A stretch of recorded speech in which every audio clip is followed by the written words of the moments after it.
Deep within the jungle, a king's tombstone depicts not his descent into the underworld, but his ascent to the stars, hands on the controls of a complex machine, rocketing into the heavens. On the sun-scorched plains of the Yucatan, a serpent made of pure light and shadow slithers down a pyramid with a precision that mimics the solar system itself. Far from both, an abandoned ghost metropolis, built on a scale that rivals ancient Rome, stands utterly silent, its history erased, its architects unknown, their name for it lost to time. These are not isolated myths or artistic quirks. They are pieces of a profound and interconnected puzzle, a history written in stone across ancient Mesoamerica. We will follow this trail of evidence, from impossible calendars that track 26,000-year cosmic cycles to the horrifying bonfire where a civilization's entire library of knowledge, books said to contain the secrets of their celestial gods, was turned to ash in a desperate act of suppression. This journey will take us deep beneath the pyramids, into newly discovered tunnels, where strange golden orbs litter the floor of a man-made cosmos. And we will soar above the rainforest with revolutionary technology that is now peeling back the jungle to reveal a lost empire of millions, a civilization so vast it defies all mainstream explanation. The evidence points toward a single, world-altering conclusion. Our ancestors were not alone. They were the students of masters from the stars, and the story of that contact is the greatest story never told. Before we dive deeper, ignite that like button and prepare for the revelations to come. Tell me in the comments where you are listening from, what time it is there. And as always with our videos, the visuals are here to add context, but they aren't necessary to follow along. Thank you for always having our back. Prepare yourself, and let's dive in. In the heart of Mexico's Yucatan Peninsula, a vast, flat expanse of limestone jungle, lie the skeletal remains of a city that once pulsed with the life of 1 million people. This is Chichen Itza, a name that whispers of ancient power, of a civilization that rose from the tangled green while Europe was mired in its own dark ages. Flourishing between the 8th and 13th centuries, this was not just a settlement, it was a sprawling metropolis, a nexus of culture, science, and a profound connection to the cosmos. At its very centre stands a monument that has perplexed and fascinated generations, a four-sided step pyramid known as El Castillo, or the Temple of Kukulcan. To the casual eye, it's a stunning piece of architecture. But to those who look closer, it is a machine built of stone and shadow, designed to tell a story that defies easy explanation. In 1969, a Swiss author named Erich von Däniken stood before this pyramid, wrestling with the official narrative. He felt that the explanations offered by mainstream archaeology, while sound, were missing a piece of the puzzle so fundamental that it changed the entire picture. He argued that the Maya were not just talking about gods in a metaphorical sense. They were recording a history of physical visitations from beings they could only describe as divine. The central deity of Chichen Itza is Kukulcan, a name that translates to feathered serpent. This figure is not unique to the Maya. It is a powerful, recurring deity found across Mesoamerica, known to the Aztecs as Quetzalcoatl. He was described as a creator god, a bringer of civilization, the master of the calendar, and a lord of the winds. The imagery is potent. A serpent, a creature of the earth, adorned with the feathers of the sacred Quetzal bird, a creature of the sky. He is the union of heaven and earth, but the ancient astronaut perspective asks a provocative question. What if this description wasn't just symbolic?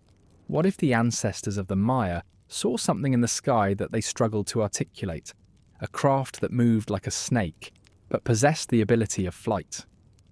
A flying serpent becomes less a myth, and more a literal, albeit technologically naive description.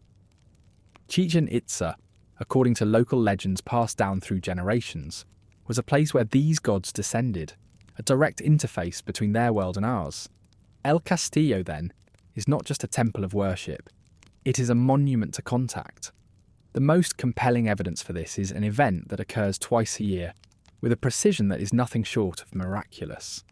On the spring and autumn equinoxes, around March 21st and September 21st, as the afternoon sun begins its descent, a spectacle unfolds on the northern staircase of the pyramid.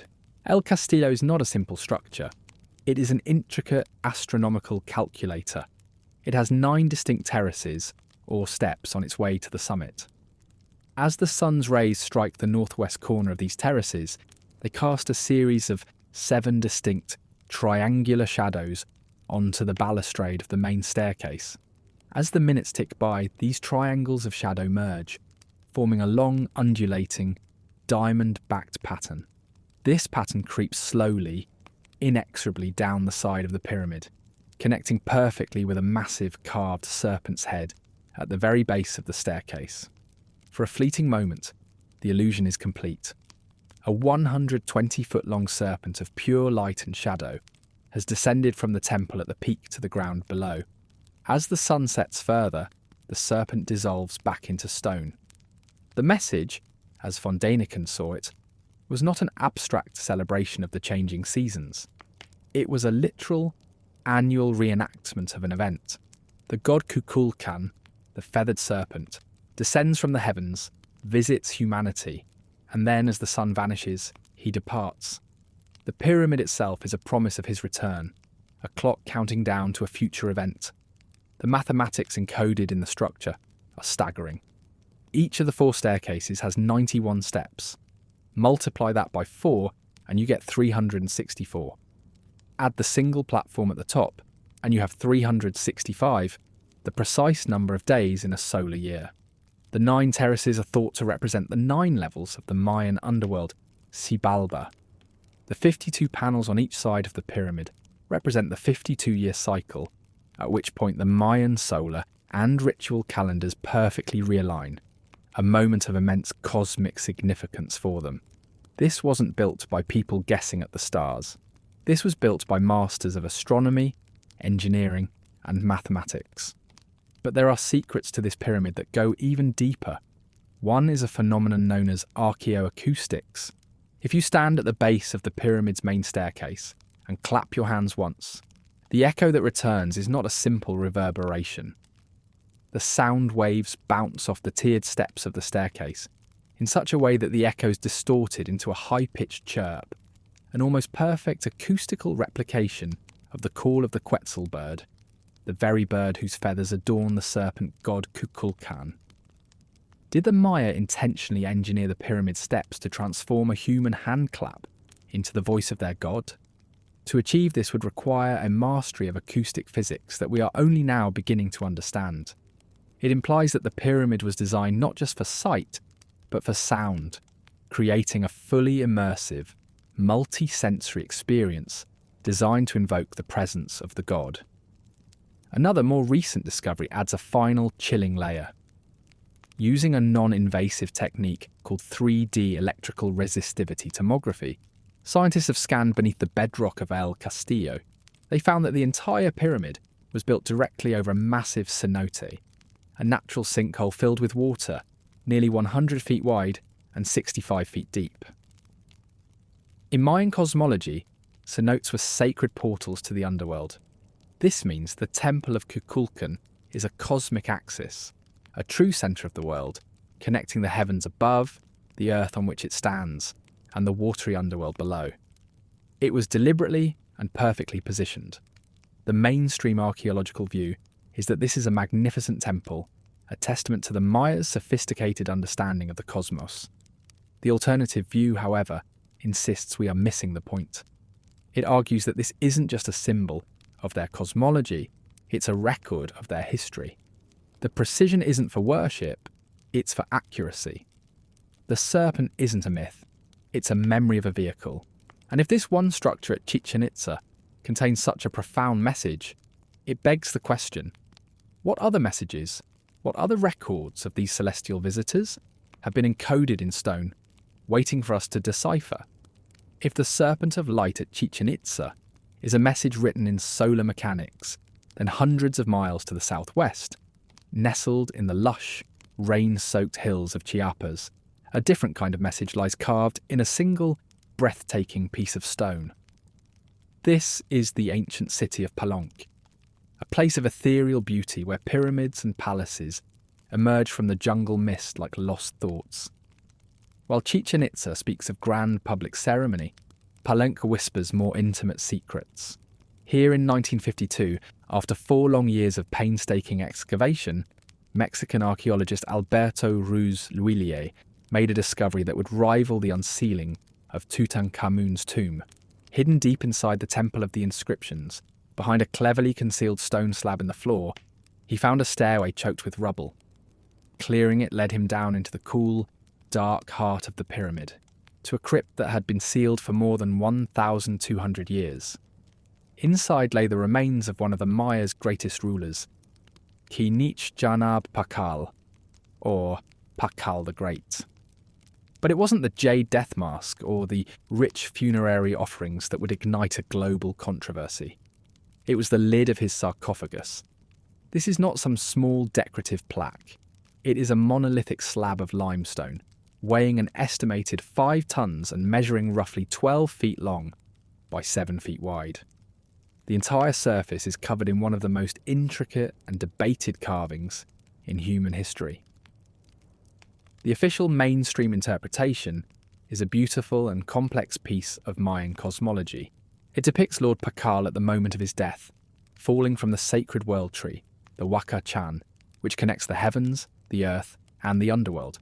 He is descending into the jaws of the earth monster, a skeletal dragon-like being representing Xibalba, the Mayan underworld. The cross-like structure he is astride is the tree, with the celestial bird, a symbol of the heavens, perched at its top. The fiery, root-like tendrils at the bottom are part of this cosmic monster's maw. In this view, Pacal is not ending, but transforming, beginning his journey through the underworld to be reborn, much like the sun. It is a powerful metaphor for the cyclical nature of life and the divine journey of a king. But when Erich von Däniken laid eyes on a drawing of this lid, he saw something else entirely. He saw a scene that was not metaphorical, but literal and technological. And once you see it through his eyes, it becomes impossible to forget. In this interpretation, Pacal is not falling. He is ascending.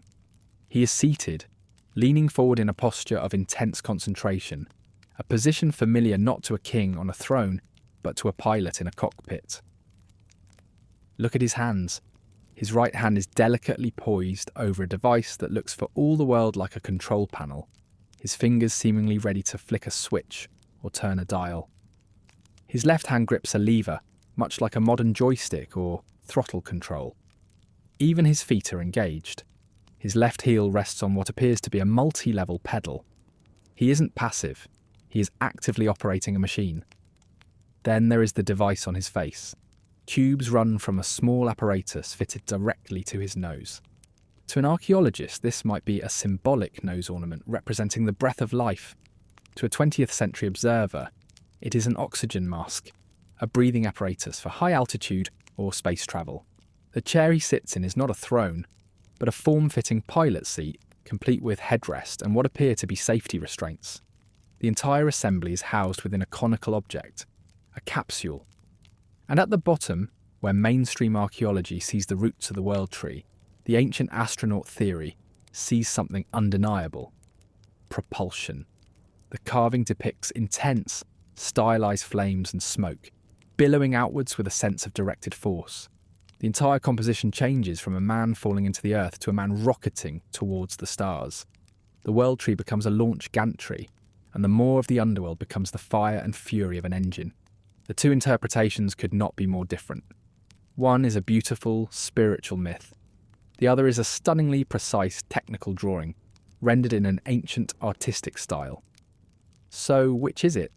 Are we simply experiencing a form of pareidolia? Are modern minds projecting familiar images of technology onto an abstract, spiritual carving? Or did the Mayan artists carve exactly what they or their ancestors witnessed, using the only visual language they had to depict a technology far beyond their own? The debate is fierce. Scientists point out that every element on the lid has a known counterpart in Mayan iconography. The flames are consistent with depictions of the beard of the underworld monster.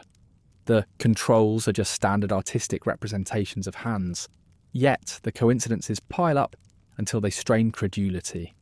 The object Pacal pilots is aimed directly at the heavens. The border of the carving is a skyband, filled with glyphs representing celestial bodies like the sun, moon and Venus. He is quite literally depicted as moving into the realm of the stars. Even his name, Kiinich Janab Pacal, can be translated as Radiant Sun Shield. Is that the name of a king, or the title of an astronaut, a celestial navigator? The conspiracy-minded wonder if the standard interpretation is a comfortable fiction, an academic consensus designed to avoid a much more disruptive truth. If Pacal was a pilot, who built his ship? Where did he go? And most importantly, was he even human? Analysis of his skeleton revealed he died at the age of 80, an astonishingly long life for the 7th century, when average life expectancy was closer to 35. His bones also showed a less robust build than was typical for people of the region, and he lacked the deliberate cranial deformation practiced by the Mayan elite, a sign of his royal status that should have been performed in infancy. He was, in a very real sense, different. The sarcophagus lid of Pacal the Great is a Rorschach test carved in stone. You can see a king embracing his spiritual destiny, or you can see an astronaut firing the engines of his starship. It is the single most powerful piece of evidence in the ancient astronaut canon, a smoking gun that even skeptics find difficult to dismiss out of hand. It suggests that the knowledge displayed at Chichen Itza wasn't just about observation, but about participation. The Maya didn't just watch the heavens, perhaps some of them travelled through them. The tomb lid of Pacal is a singular, explosive statement, a biography written in a single image. But the Maya didn't just communicate in grand, iconic pictures. They possessed one of the most sophisticated writing systems of the ancient world, a language capable of recording history, prophecy, and science with breathtaking detail. And if we could read their words, what other stories of celestial contact might we find? Moving eastward from the jungle-shrouded mystery of Palenque, we arrive in the fertile river valley of what is now western Honduras. Here lie the ruins of Copan, a city often called the Athens of the Maya world. While other Mayan sites might boast taller pyramids or larger plazas, Copan's treasure is its art. The stelae, towering stone monuments carved with the portraits of its rulers, are considered the most detailed and sophisticated in all of Mesoamerica. But the jewel in Copan's crown, the city's magnum opus, is a structure that seems to defy all logic and practicality. The hieroglyphic stairway. This is not just a staircase, it is the longest known inscribed text in the ancient Americas. It is history, theology, and political propaganda all rolled into one, a stone manuscript climbing 85 feet into the sky. Its 72 steps are constructed from thousands of blocks of stone, and nearly every vertical face is covered with intricate carvings. In total, there are over 2,200 individual glyphs, forming a grand, continuous narrative. Constructed in the 8th century under the reign of the 13th ruler of Copan, a king known as 18 Rabbit, Uaxaclajun Uba Kawil, the stairway was designed to be a definitive statement of power.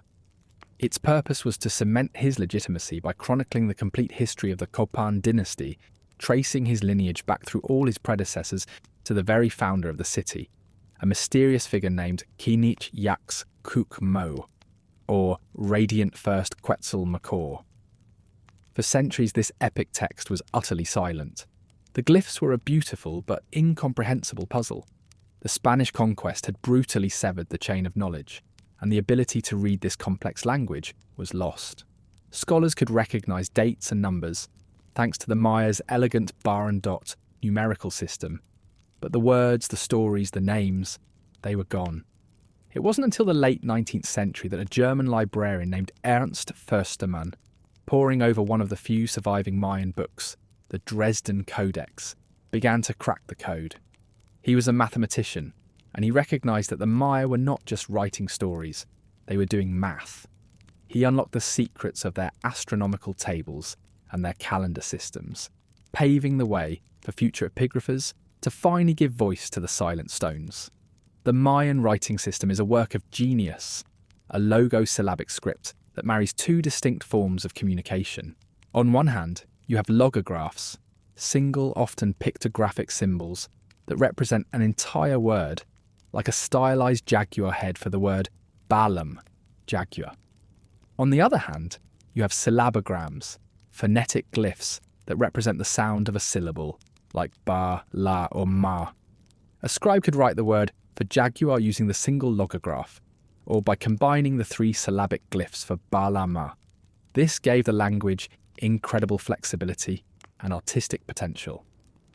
It was a system as complex and nuanced as Egyptian hieroglyphs or Japanese kanji, developed in complete isolation in the jungles of Central America. When archaeologists finally began to read the hieroglyphic stairway, they found it was a king list, a royal history. But it was far more than a simple genealogy.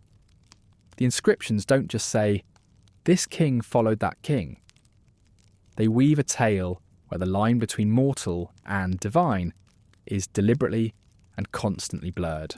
The glyphs describe how the rulers of Kukulcan were not just men, they were conduits of divine power. They performed bloodletting rituals to open portals to the spirit world, communicating directly with their deified ancestors and the gods themselves. The stairway declares that their right to rule was not a matter of earthly politics, but a mandate from heaven. We see depictions of kings like 18 Rabbit himself, dressed in the elaborate regalia of gods holding sceptres that represent cosmic forces. One sculpted block might show the king in all his royal finery, while an adjacent glyph passage explains that on a certain date, he channeled the power of the maize god or the storm god. The message, broadcast to the city's elite who could read the script, was clear. Our king is semi-divine. He intercedes on our behalf with the powers that control the rain, the harvest, and the very movement of the stars. This is not just history, it is a sacred narrative where human kings are actors in a divine drama. But the ancient astronaut theory pushes this interpretation one step further. It asks, what if this wasn't just propaganda? What if the gods the kings claimed to be in contact with were not ethereal spirits, but real, tangible beings? If a technologically advanced race visited the early Maya, they would have been perceived as gods. Their knowledge, their abilities, their technology would have been indistinguishable from magic. The first kings, perhaps individuals chosen by or descended from these visitors, would have been revered. Their successors would then go to extraordinary lengths to maintain this connection, real or symbolic, to the gods of their ancestors. The hieroglyphic stairway in this light becomes a carefully constructed historical record of contact. The portals opened by bloodletting might not have been mystical visions, but attempts to reactivate communication technology. The sceptres might be symbolic representations of advanced tools or weapons.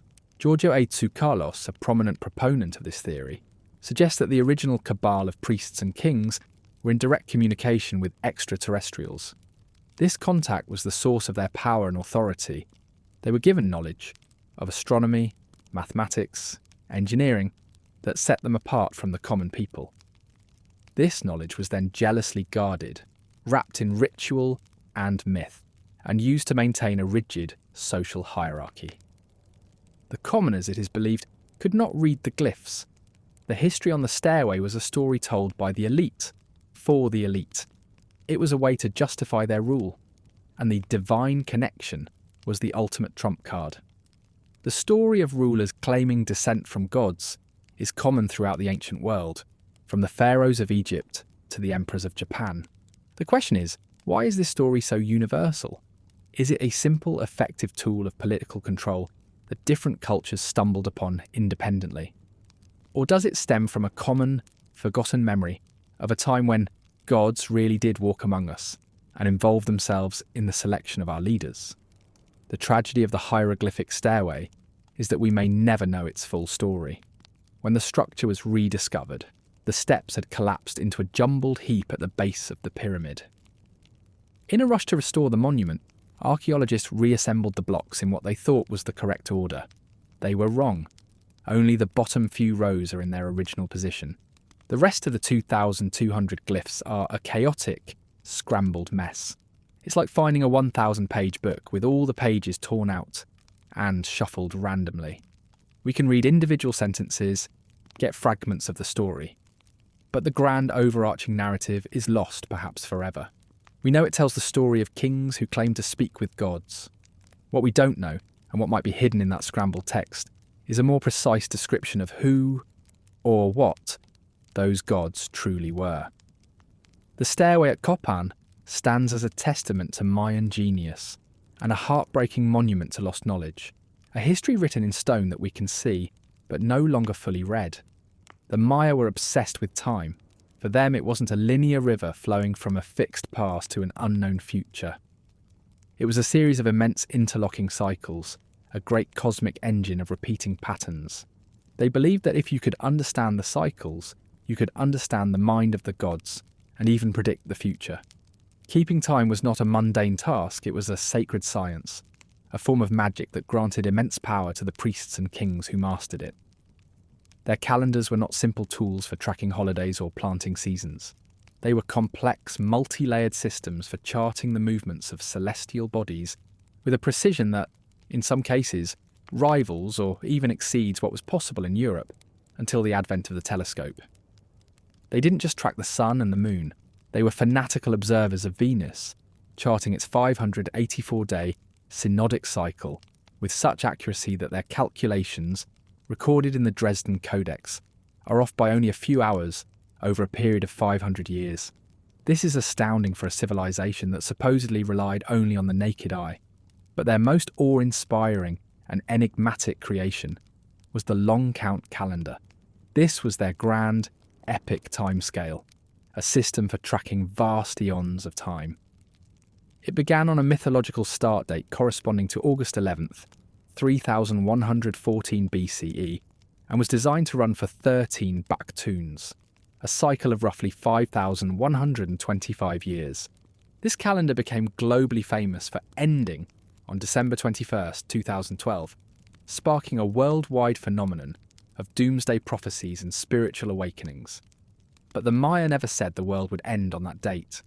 For them, it was simply the end of one great cycle and the beginning of another, a moment of profound cosmic transition and rebirth, much like the turning of a new year, but on an unimaginable scale.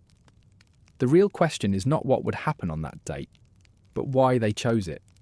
Why did this 5,125-year cycle conceived thousands of years ago culminate on that specific winter solstice? The answer may lie in a phenomenon so vast and slow that it's almost inconceivable that an ancient culture could have discovered it, let alone measured it. This is the precession of the equinoxes. Imagine the Earth spinning like a top. As it spins, it also has a slow, almost imperceptible wobble on its axis. This wobble causes the position of the stars to drift very slowly over time. If you stand in the same spot on the spring equinox and mark the exact position of the rising sun against the backdrop of the constellations, and then return 72 years later, you will find that the sun has shifted its position by 1 degree. To complete a full 360-degree circuit through all 12 constellations of the zodiac and return to its starting point takes approximately 25,920 years. This is one great year, or Platonic year. The Maya not only knew about this cycle, they placed it at the very heart of their cosmology. Their long count calendar of 5,125 years is almost exactly 1/5 of this 26,000-year precessional cycle. This is not a coincidence. It is a deliberate, mind-bending feat of long-term astronomical observation and calculation. How could a civilization without modern optics, computers, or a unified theory of gravity have possibly measured a cycle that takes 26 millennia to complete? To chart it would require meticulous records passed down flawlessly through hundreds of generations, or a perspective that was not limited to a single human lifespan. The 2012 date was significant because it marked a rare and precise alignment. On the winter solstice of 2012, from the perspective of Earth, the sun rose to conjunct or align with, the exact centre of the Milky Way galaxy. This alignment is exacerbated by the precessional wobble. For the Maya, the centre of the galaxy was a place of immense power and significance. They didn't see it as we do, as a bright, dense cluster of stars obscured by gas. They focused on a feature within it, a dark, starless patch of interstellar dust that forms a vertical band within the luminous river of the Milky Way. They called this the Dark Rift, or Xibalba, the road to the underworld. To them it looked like a cosmic birth canal. They believed it was the place from which the universe itself was born, and where souls went after death. The alignment of the sun with this cosmic womb on the final day of their great calendar cycle was the ultimate symbolic event. The sun, the giver of life, returning to the galactic birthplace at the end of an era. The implications are staggering. First, it means the Maya knew exactly where the centre of the galaxy was, a location not formally pinpointed by modern astronomy until the 20th century. Second, it means they understood the impossibly slow mechanics of precession and could calculate its effects thousands of years into the future to pinpoint this specific alignment.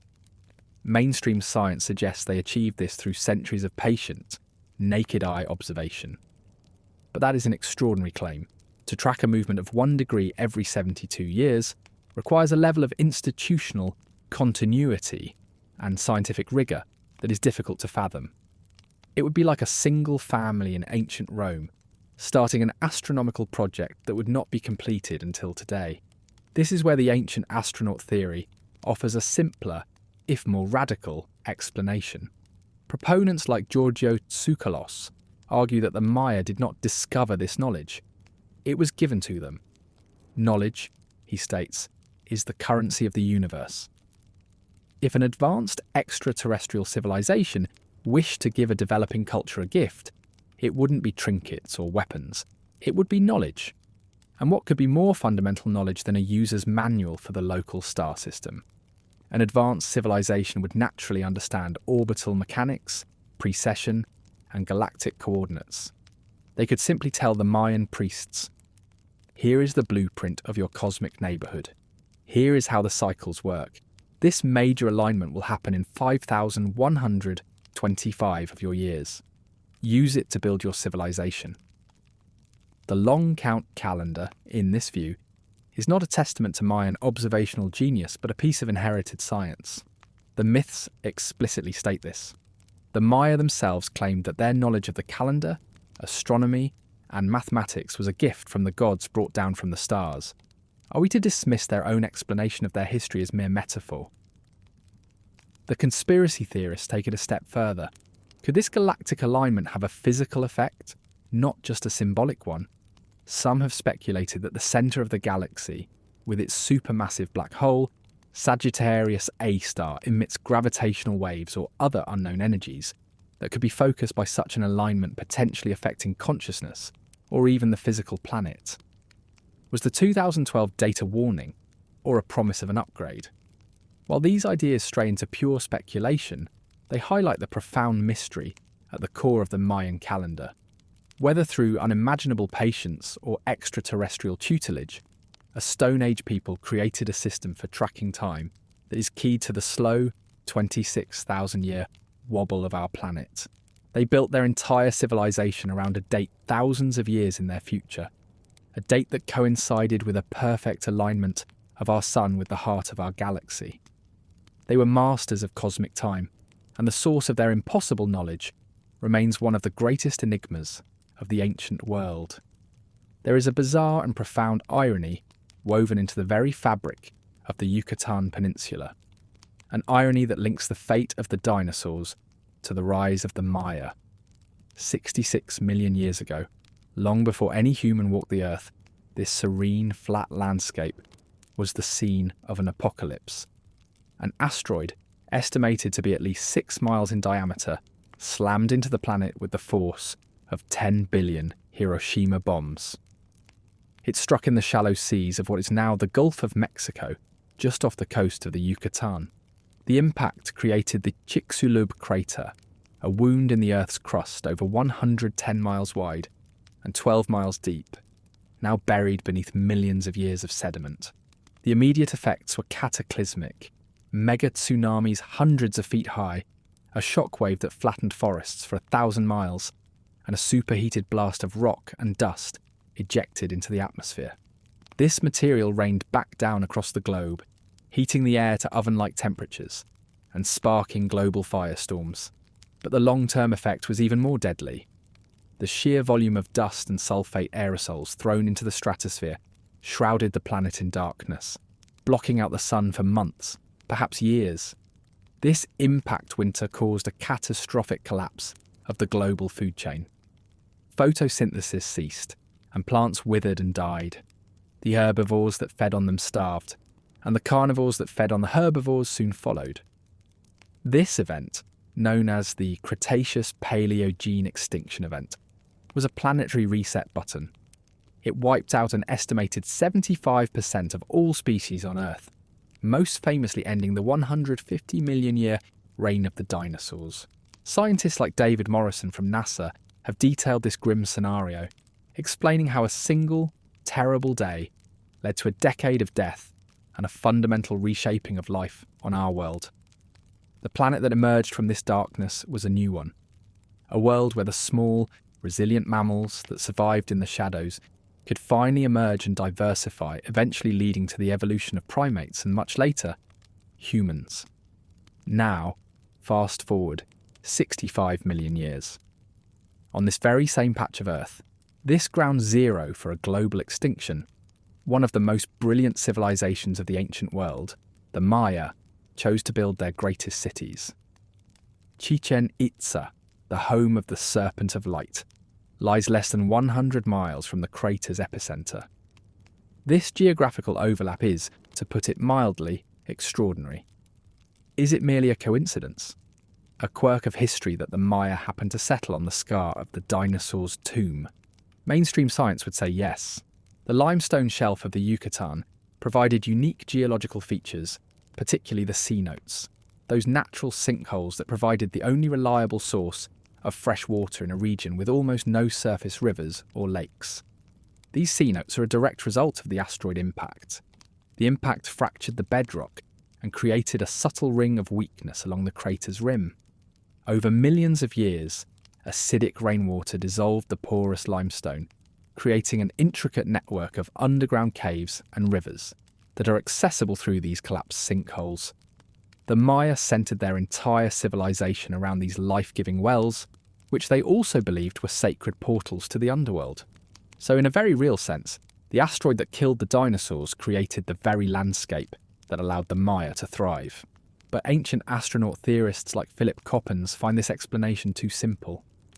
They look at this extraordinary coincidence and see a pattern. The Maya believed that their contact with the gods, their connection to the sky, happened at places like Chichen Itza.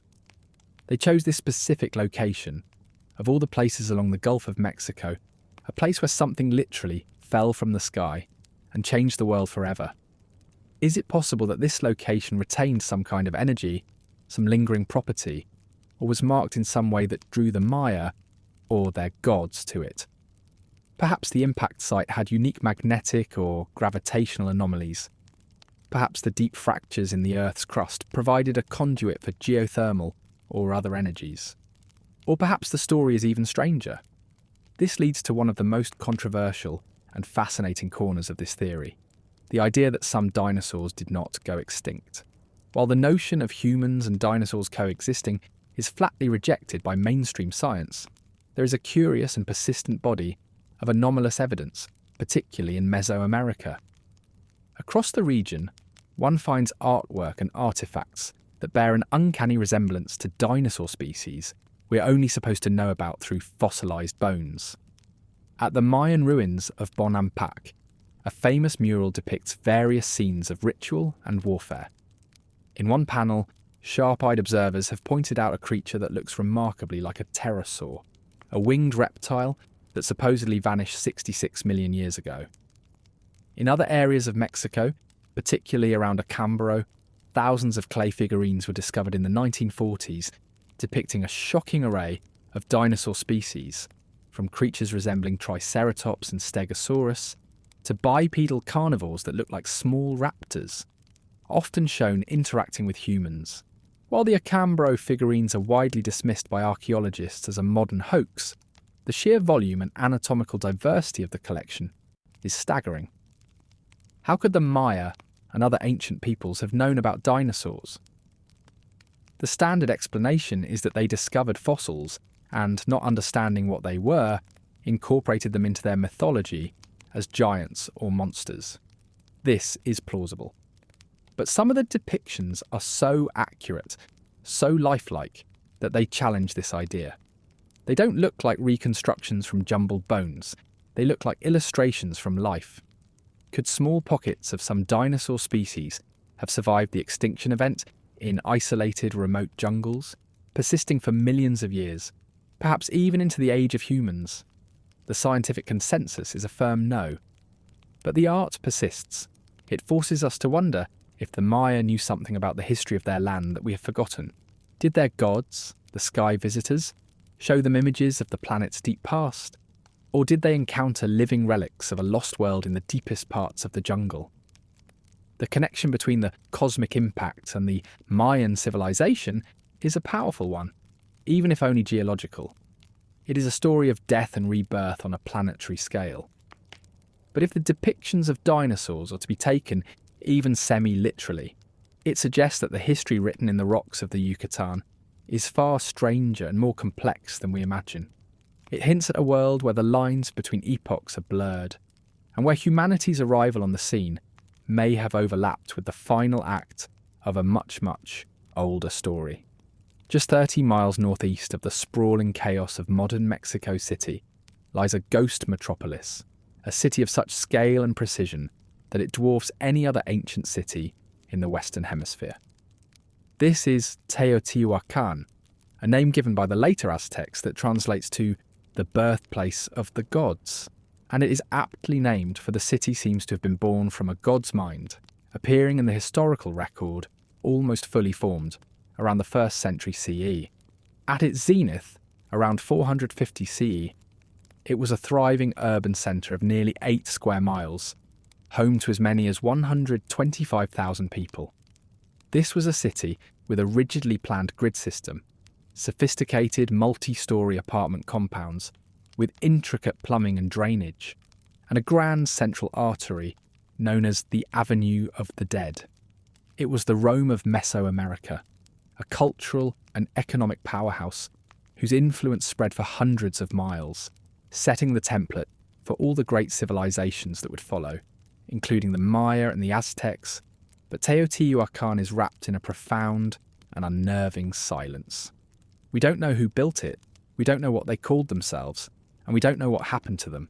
The city is dominated by 3 colossal structures: the Pyramid of the Sun, the Pyramid of the Moon, and the Temple of the Feathered Serpent, Quetzalcoatl. The Pyramid of the Sun is a monument to sheer brute force and engineering prowess. It is the 3rd largest pyramid in the world, after the Great Pyramid of Giza and the Great Pyramid of Colula.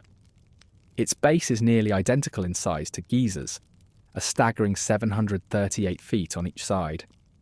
It was built from an estimated 1.3 million cubic metres of adobe brick and rubble, all quarried and moved without the aid of draft animals, the wheel, or metal tools. The logistical challenge is almost beyond comprehension. But it's not just the scale, it's the planning. The entire city is aligned on a grid that is intentionally skewed 15.5 degrees east of true north. This isn't an error.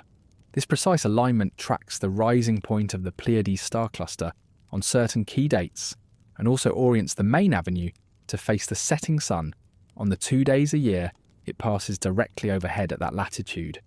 The entire city is an astronomical clock built on a scale that beggars belief. This is the great problem of Teotihuacan. There are no humble beginnings. Archaeologists search in vain for the smaller, earlier settlements, the prototype villages where these master builders would have honed their craft. They simply don't exist. Teotihuacan seems to explode into existence, a fully realised metropolis with a predetermined master plan. It's as if someone arrived with a complete set of blueprints and an army of impossibly efficient workers. Where did this instant expertise in urban planning, astronomy, and massive-scale engineering come from?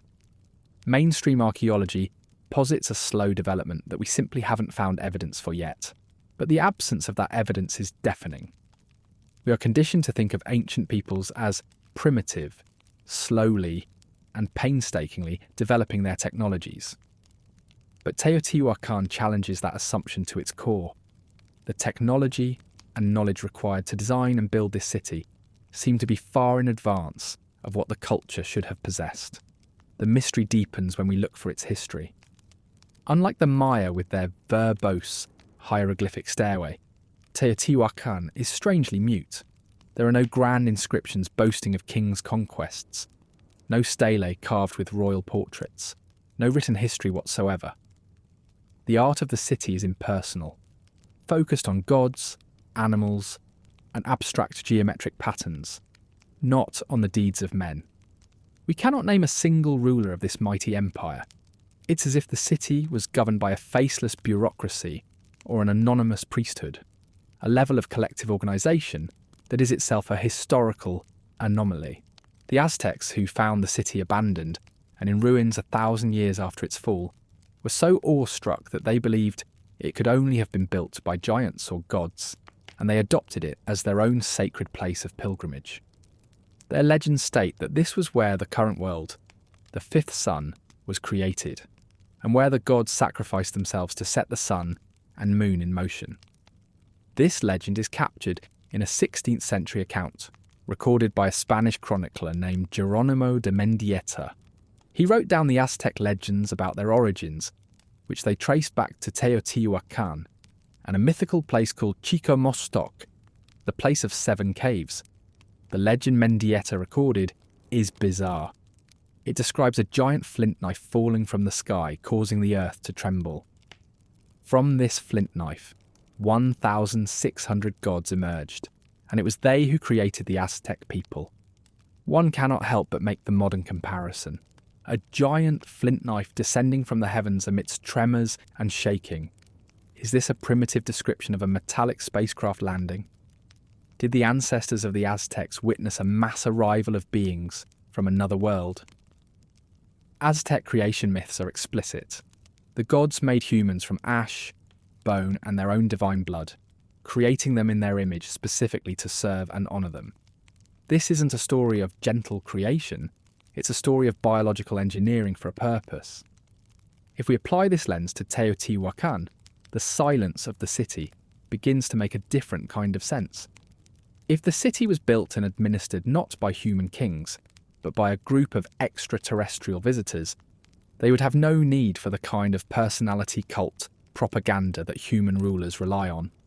Their authority would be absolute. The city's design would be perfectly logical and efficient, unburdened by human ego. The focus would be on cosmic alignments and divine principles, not the transient glory of a mortal king. The city itself would be the statement of power, a machine for living and for worship, handed down to a population created or organised to maintain it. When the gods eventually departed, the system they created, lacking its central administrators, would slowly break down. Indeed, around 550 CE, the central core of Teotihuacan was systematically burned. The temples and palaces along the Avenue of the Dead were deliberately destroyed. It wasn't a foreign invasion. Evidence suggests an internal uprising, a violent revolution. Perhaps the human subjects, after generations of service, rose up against their priest-class rulers who were no longer in direct contact with the gods, or perhaps the gods themselves departed, leaving a power vacuum that tore the city apart. Whatever the cause, the city's population declined rapidly, and by 750 CE, the once mighty metropolis was all but abandoned, left for the jungle to reclaim, its origins and its history fading into the silence of myth.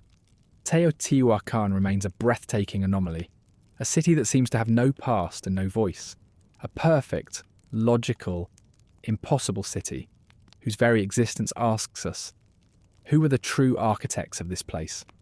For decades, the central plaza of Teotihuacan, framed by the colossal pyramids of the Sun and Moon, was thought to hold all the city's major secrets. But in 2003, after several days of unusually heavy rain, a small sinkhole opened up at the foot of the third largest pyramid in the city, the Temple of the Feathered Serpent. This pyramid is itself an enigma, a monument once adorned with hundreds of fearsome carved serpent heads, whose construction was marked by the ritual sacrifice of over 200 individuals, their bodies found buried in mass graves at its foundations. When archaeologists peered into the sinkhole, they saw not just a void, but the faint outline of a deliberately constructed tunnel, filled to the brim with dirt and debris. It had been intentionally sealed over 1,800 years ago. This discovery marked the beginning of one of the most exciting archaeological explorations of the 21st century. What lay hidden beneath this sacred pyramid, undisturbed since the city's prime? The excavation was a monumental undertaking. The tunnel, lying 45 feet beneath the surface, was unstable and dangerous. Progress was slow and methodical. To explore the initial stretches, the team, led by archaeologist Sergio Gomez Chavez, employed a small remote-controlled robot named Tlaloc 2TC, equipped with infrared cameras and scanners.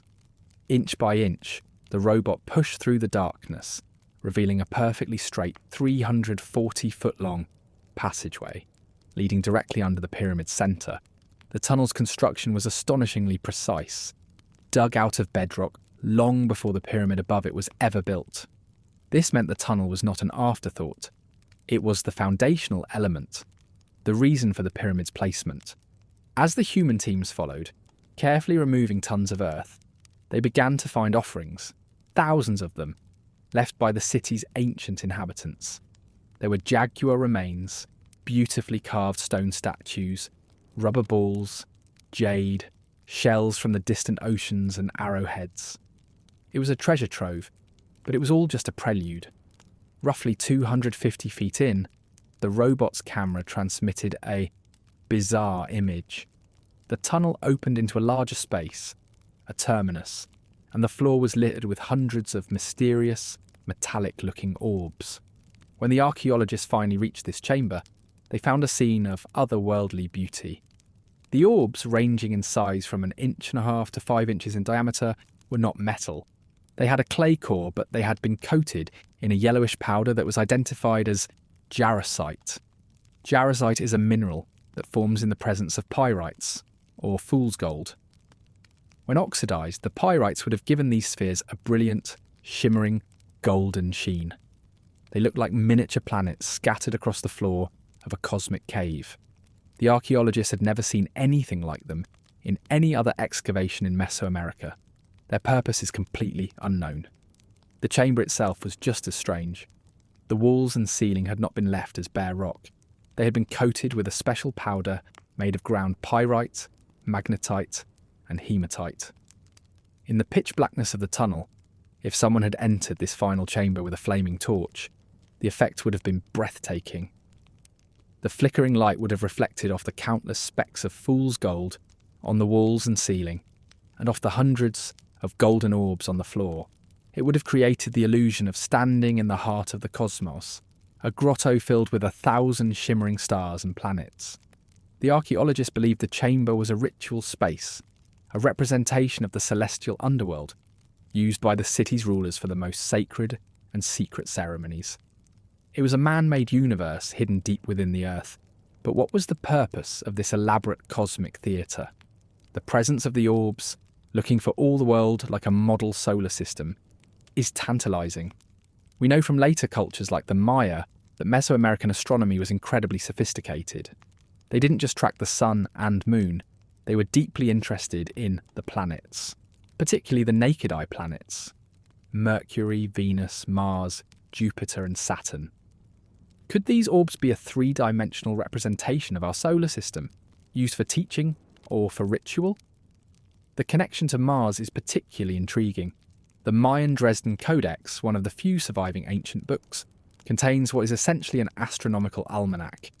A significant portion of it is dedicated to charting the movement of Mars. It breaks down the 780-day synodic period of Mars, the time it takes for Mars to return to the same position in the sky from our perspective.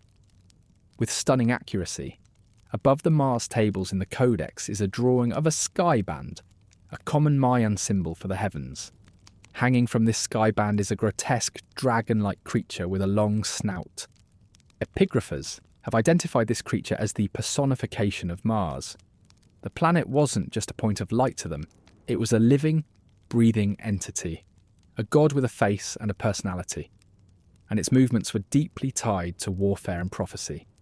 Now, let's return to the tunnel at Teotihuacan. This city predates the classic Maya and the Dresden Codex by centuries. Yet here, deep beneath its most sacred precinct, we find a chamber designed to look like the cosmos, filled with what appear to be planetary spheres. Is it possible that the advanced astronomical knowledge we see in the Maya was inherited from the mysterious people of Teotihuacan? Did they build this subterranean orrery to model the movements of the planets, including the red dragon of Mars? Ancient astronaut theorists propose a more direct connection. They see the orbs not as symbols, but as models. Perhaps the gods who founded Teotihuacan used this chamber as a briefing room, a place to illustrate their home star system, or the layout of our own.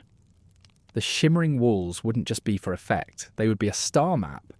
The golden balls wouldn't just represent planets, they would be teaching tools. What if the purpose of this hidden chamber was to pass on celestial knowledge, to explain the cosmos to a select group of human initiates? The unknown purpose of the orbs is a blank slate onto which we can project our own interpretations. But their unique nature, their deliberate placement at the end of a tunnel that represents a journey to the underworld or the cosmos, makes them one of the most compelling and mysterious discoveries of recent times. They are a clue, a strange and beautiful hint that the people of Teotihuacan were not just looking at the sky, but were trying to replicate it, to hold the universe in their hands, deep inside the earth. The question is, who taught them the shape of it? Across the vast cultural landscape of ancient Mexico, from the dense jungles of the Yucatan to the high central plateau, one figure towers above all others. He's a god of many names, but a single, unforgettable identity: the feathered serpent. The Maya of Chichen Itza called him Kukulcan. The Quiche Maya of Guatemala knew him as Gucumatz. But his most famous name, the one that echoed through the Aztec Empire, was Quetzalcoatl. He is arguably the most important deity in the entire Mesoamerican pantheon, a creator god, a bringer of civilization, a master of the calendar, and a patron of the arts and sciences. His worship dates back to at least the time of the Olmecs, the mother culture of Mexico, around 1000 BCE. But it was at the great city of Teotihuacan that his cult truly blossomed. There, around 250 CE, an entire pyramid was built in his honour, adorned with ferocious projecting heads of a serpent with a feathered collar. Teotihuacan, it seems, exported the idea of Quetzalcoatl to the rest of Mesoamerica, making him a unifying religious concept across disparate cultures and hundreds of miles. The imagery of Quetzalcoatl is a powerful synthesis of opposites. He is a serpent, a creature bound to the earth, crawling on its belly. Yet he is adorned with the vibrant green feathers of the Quetzal, a bird of the highlands that symbolises the freedom of the sky. He is the union of earth and heaven, matter and spirit. He is often associated with the planet Venus, the morning and evening star, which appears as a celestial harbinger, bridging the gap between the darkness of night and the light of day. In the myths, he is a god who abhors human sacrifice, who brings knowledge, peace and abundance. He is a teacher, a civilizer. But the descriptions of him are curiously specific and often contradictory. He is a flying serpent, a dragon in the sky. Yet he's also frequently depicted as a man, often with fair skin, a beard and light-coloured eyes, features strikingly different from the native population. The legends state that he arrived from the east, coming across the sea on a raft of serpents. He ruled for a time, teaching the people everything from agriculture to astronomy. And then he departed, sailing back to the east with a promise to one day return. This promise of return became a cornerstone of Aztec belief. one that would have catastrophic consequences. When the Spanish conquistador Hernán Cortés arrived on the coast of Mexico in 1519, his arrival coincided with the very year in the Aztec calendar that was prophesied for Quetzalcoatl's return. Cortés, with his pale skin, beard and strange metal armour that shone in the sun, was initially mistaken for the returning god. This divine misidentification gave him a crucial, if temporary, psychological advantage, allowing his tiny army to penetrate deep into the heart of the Aztec Empire. The story is a textbook example of how deeply the myth of the returning teacher god was ingrained in the Mesoamerican psyche. The ancient astronaut theory looks at the figure of Quetzalcoatl and sees not a myth, but a historical figure whose technological nature has been cloaked in poetic language over millennia. A flying serpent. What is that if not a description of a craft moving through the sky? The pyramid of Kukulcan at Chichen Itza, 900 miles east of Teotihuacan, becomes a monument to this being's arrival. The biannual descent of the light and shadow serpent is a direct visual retelling of the story. On the spring equinox, Kukulcan descends from the heavens. The god is present among his people. On the autumn equinox, the phenomenon plays out in reverse. The serpent climbs the pyramid and disappears as the sun sets. The god has departed. The pyramid is a living piece of mythology, a stone structure that continues to tell the story of a deity descending from the sky, teaching for a period, and then leaving. As researcher William Henry suggests, perhaps the light show is a symbolic memory of a real craft landing at that spot, the serpent's head at the base of the staircase, marking the final point of touchdown. The dual nature of Quetzalcoatl's appearance, sometimes a flying reptile, sometimes a human-like being, also makes perfect sense in this context. The flying serpent could be the vehicle, the bearded man could be the pilot, the visitor himself. When the craft descended, our ancestors saw the dragon. When the pilot emerged, they saw the god. The two became conflated in the mythology, part of the same divine entity. The story of his arrival on a raft of serpents could be a description of a seaborne vessel, or more fantastically, a craft capable of moving over water, its undulating or shimmering appearance described as a collection of snakes. The promise of return, so central to the myth, is a recurring theme in ancient astronaut narratives around the world. The gods never stay forever. They teach, they build, they organise, and then they leave, but always with the assurance that they will be back. Is this the ultimate tool of control, a way to ensure the civilization they established continues to follow their teachings in their absence? Or is it a genuine promise that we are still waiting to see fulfilled? The figure of Quetzalcoatl, or Kukulcan, serves as a powerful thread connecting the great civilizations of Mesoamerica. The fact that the Maya and the Aztecs, separated by centuries and vast distances, worshipped fundamentally the same being, a civilizing sky god who arrived, taught and left, is remarkable. It suggests a common origin for their most sacred beliefs. For mainstream historians, this is a clear case of cultural diffusion, with the powerful ideas from Teotihuacan spreading and being adapted by later peoples. But for ancient astronaut theorists, it is evidence of a shared historical event. They argue that one or more extraterrestrial visitors came to this region, making contact with different cultures at different times, but always presenting the same basic persona and purpose. This would explain why Quetzalcoatl is sometimes associated with the Olmecs, sometimes with Teotihuacan, and sometimes with the Maya and Aztecs. He wasn't a single god who evolved over time. He was a recurring visitor, or a series of visitors, whose appearances were recorded by different cultures, each in their own unique style, but always retaining the core elements of the story. A serpent from the sky, a teacher of humanity, and a promise to return. The idea of a dragon or serpent descending from the sky is not confined to the jungles of Mesoamerica. If we pan our perspective across the globe to the rugged, sun-drenched islands of Greece, we find a startlingly similar myth, embodied in a series of enigmatic stone structures. On the island of Euboea, scattered across its mountainous terrain, are 25 megalithic buildings known as dracospita, or dragon houses. These structures are a complete architectural anomaly in Greece. They are built using a Cyclopean masonry style, with massive, roughly hewn limestone blocks fitted together without mortar. The most distinctive feature is their roofs, constructed using the corbelling technique, where flat stones are progressively layered inward until they meet at the top, forming a sturdy, vaulted ceiling.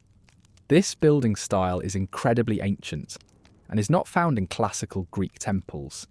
Radiocarbon dating of material found within the houses places their construction anywhere from the 8th to the 3rd century BCE, but their true origin is lost in the mists of local legend.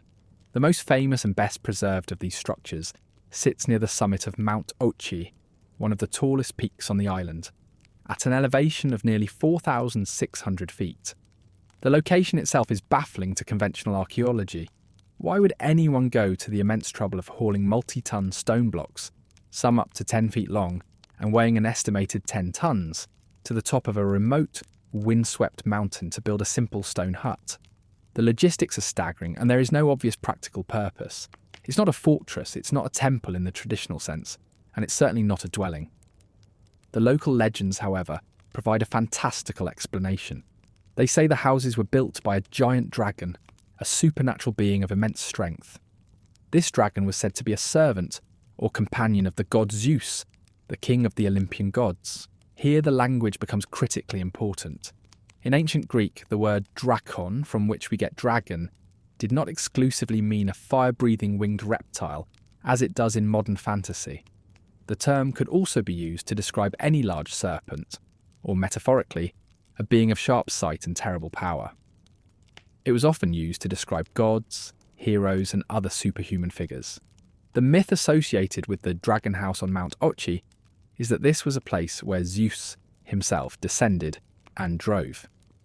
The very name of the mountain, Ochi, is said to derive from a Greek word meaning to descend or to drive, as in driving a chariot. Giorgio Tsoukalos points out that this makes the dragon house a meeting place of heaven and earth. In the modern vernacular of ufology, that is a classic description of a landing spot. Let's dissect this myth through the lens of the ancient astronaut theory. A powerful being, Zeus, drives his vehicle and descends from the heavens onto a mountaintop. A dragon, a being of immense power and strength, builds a structure there. What if the dragon was not a mythological beast but a description of the craft itself? The term could have been used to describe a powerful, perhaps serpentine or metallic vehicle that possessed the strength to move massive stone blocks with ease. The dragon house, then, would not be a dwelling for the dragon, but a structure built by the dragon, or rather, by the technology of the craft. Perhaps it was a temporary shelter, a base camp, an energy converter, or a communications relay, assembled quickly and efficiently using advanced technology, like acoustic levitation or directed energy beams to lift and place the massive stones. This would explain the impossible location and the megalithic construction. It wasn't hard for the builders because they weren't human labourers using ropes and ramps. This interpretation creates a stunning parallel with the story of Quetzalcoatl in Mexico. In both Greece and Mesoamerica, we have a core myth of a powerful serpent or dragon deity associated with the sky. In both places, this being descends from the heavens. In both cultures, this event is commemorated with a stone structure. At Chichen Itza, it's a pyramid designed to reenact the descent of the feathered serpent with light and shadow. On Mount Ochi, it's a megalithic dragon house, marking the spot where the sky god Zeus allegedly landed.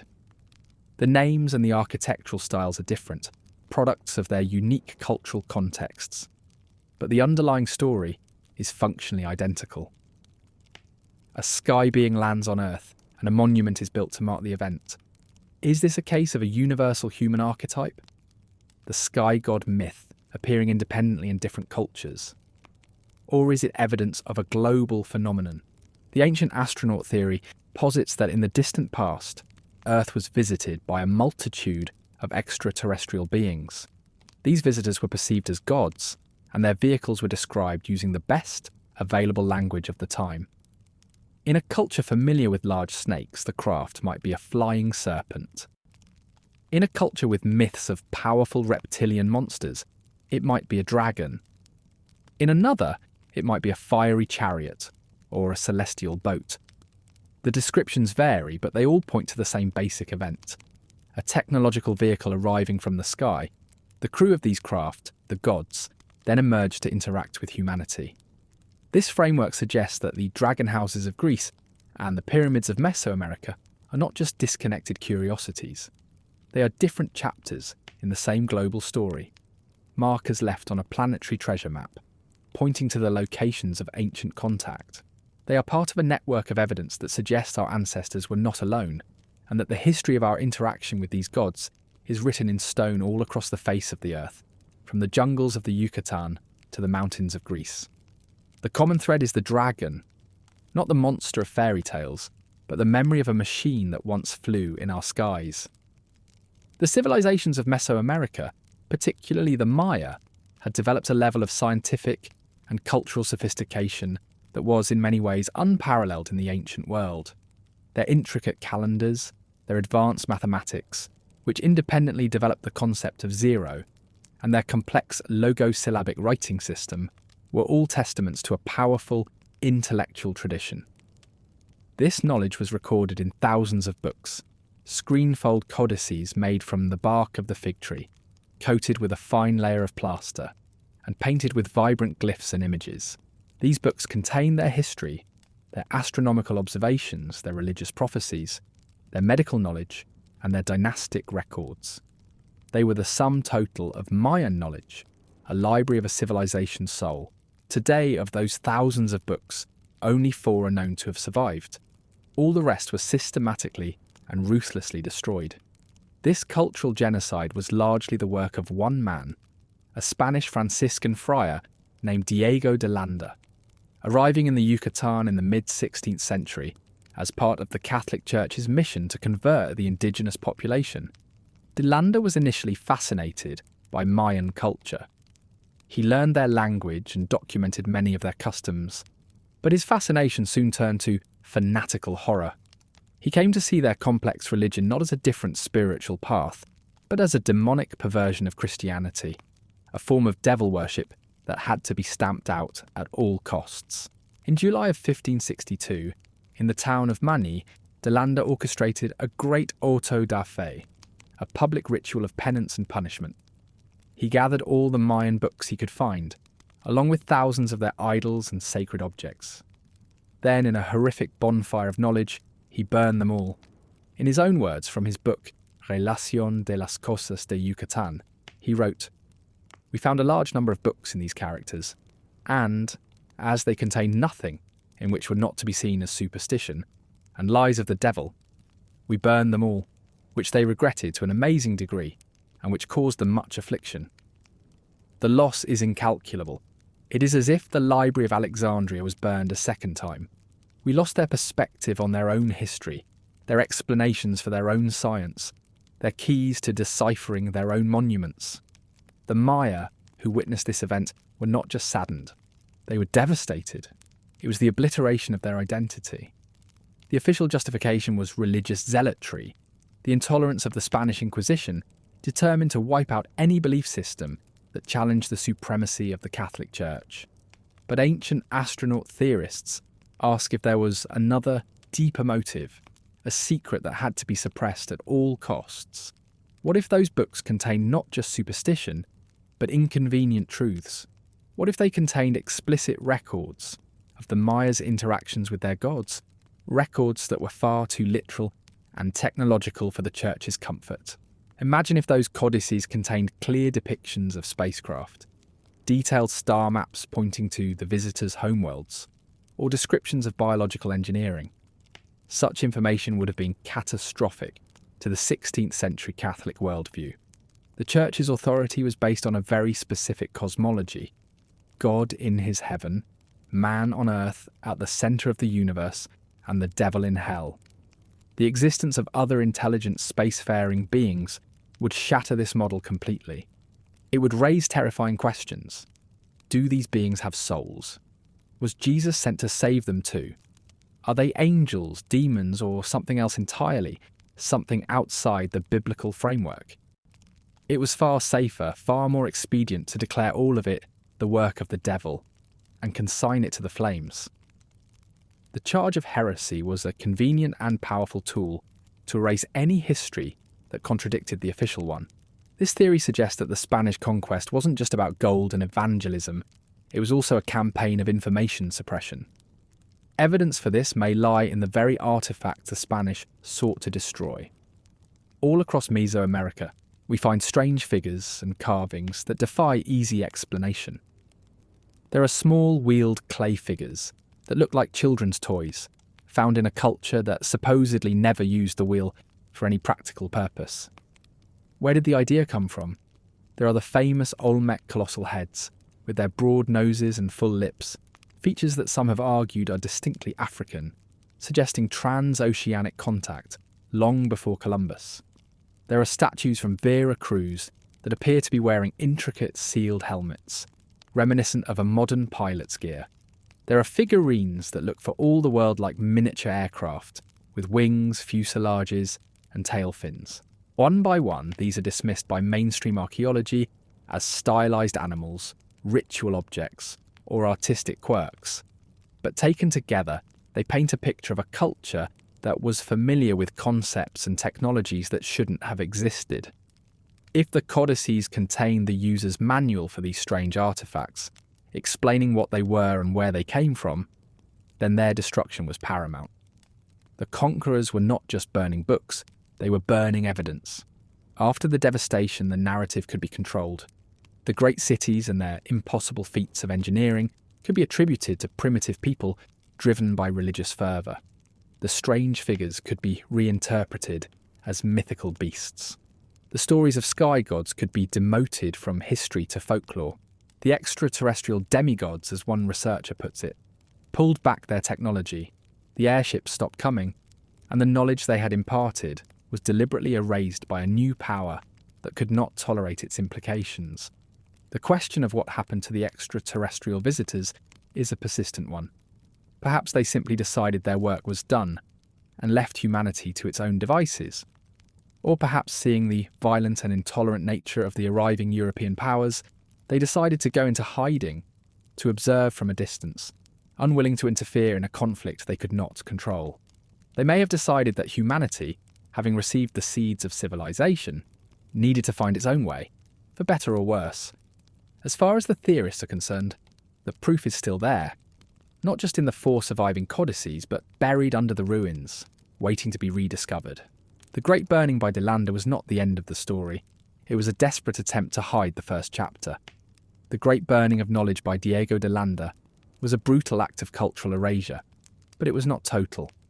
An even greater library lay preserved, not in fragile bark codices, but beneath a living blanket of earth and vegetation. For centuries, the jungle has been the ultimate vault, swallowing whole cities, pyramids, and palaces, hiding them from the eyes of the world. Archaeologists knew there was more out there, but the sheer density of the Central American rainforest made discovery a slow, grueling, machete-swinging process. A team could spend a lifetime excavating a single site, unaware that a city 10 times its size lay just over the next hill, completely invisible. The science fiction stories of the 1990s dreamed of a day when we could magically peel back the jungle and see the landscape beneath. That day is no longer science fiction. That technology is here, and it is changing everything we thought we knew about the ancient world. The technology is called LiDAR, which stands for light detection and ranging. In essence, it is a high-tech form of radar that uses laser light instead of radio waves. An aircraft flies a precise grid pattern over the jungle, firing hundreds of thousands of laser pulses at the ground every second. The vast majority of these pulses strike the top of the jungle canopy and bounce back. But a crucial fraction, a few photons from each blast, find their way through the gaps in the leaves and branches, strike the true ground below, and reflect back to a sensor on the plane. By measuring the infinitesimally small time difference between the canopy return and the ground return, and coupling this with hyper-accurate GPS data, computers can digitally erase the entire jungle. The result is a breathtakingly detailed 3D topographical map of the bare earth, revealing every subtle mound, every ancient foundation, every forgotten causeway, as if the forest had never existed. It is a technological X-ray for the planet's surface.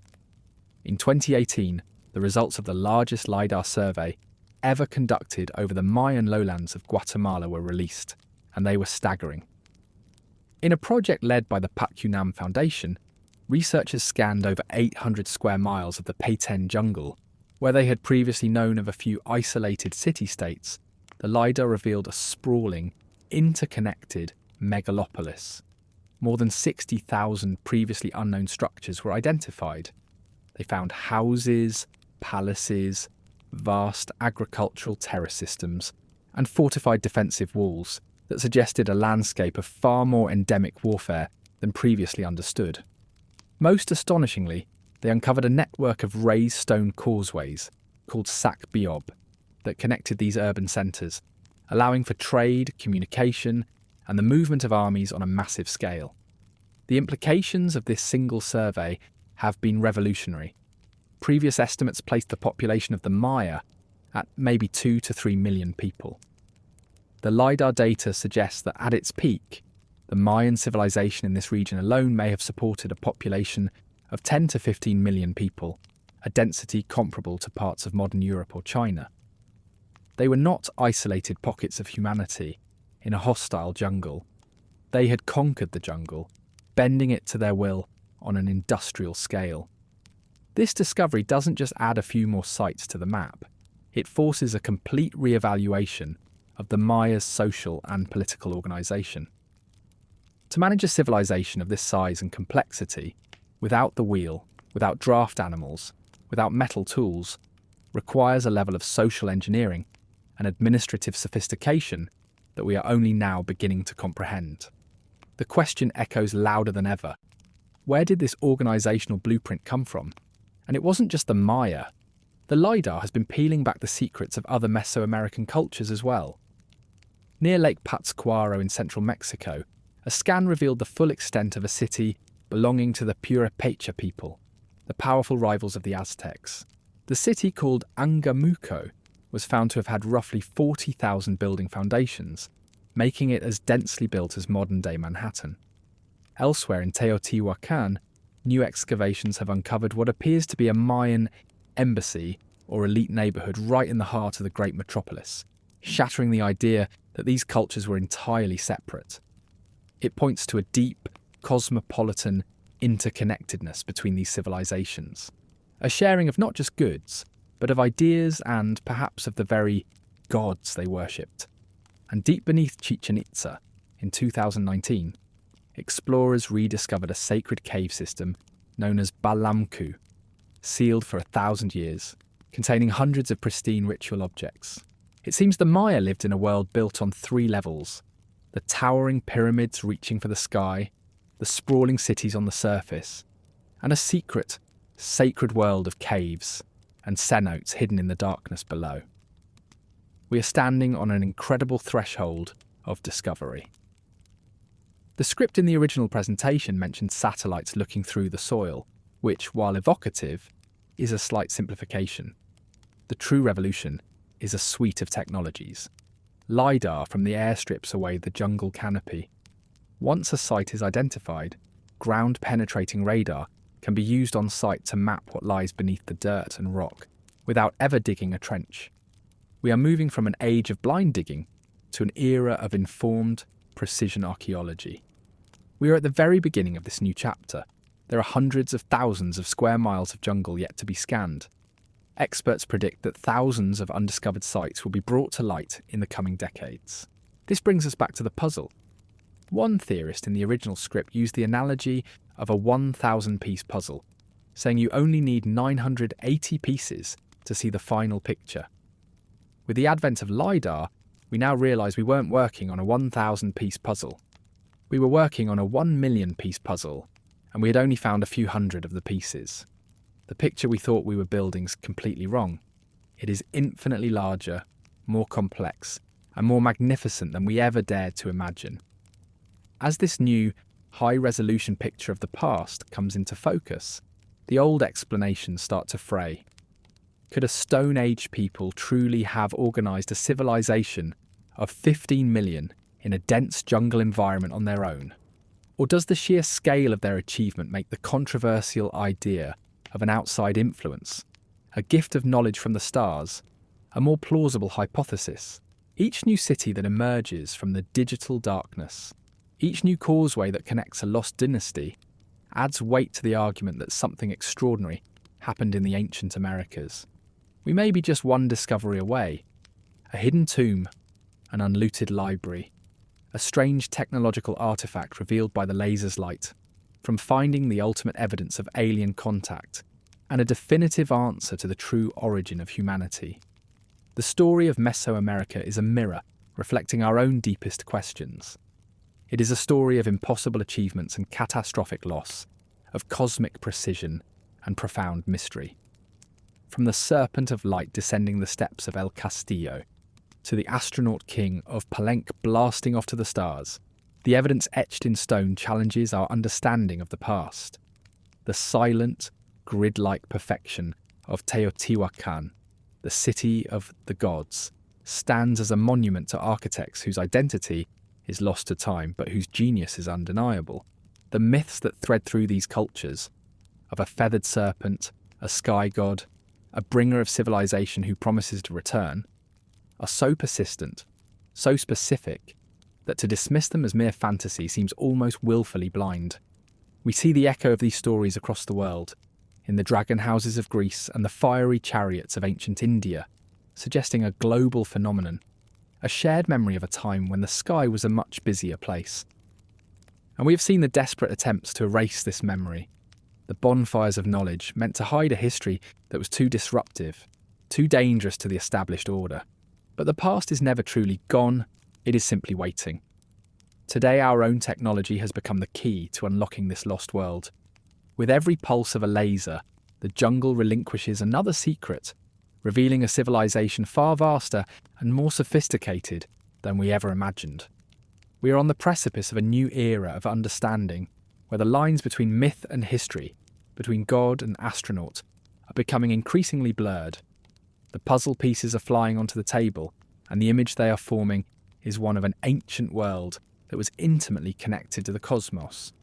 Whether by their own superhuman genius or through the guidance of visitors from another world, our ancestors achieved the impossible. Their legacy is not just one of crumbling ruins, but a message of potential, a challenge to look at our own world, at our own skies, and to ask, are we, at last, ready to understand?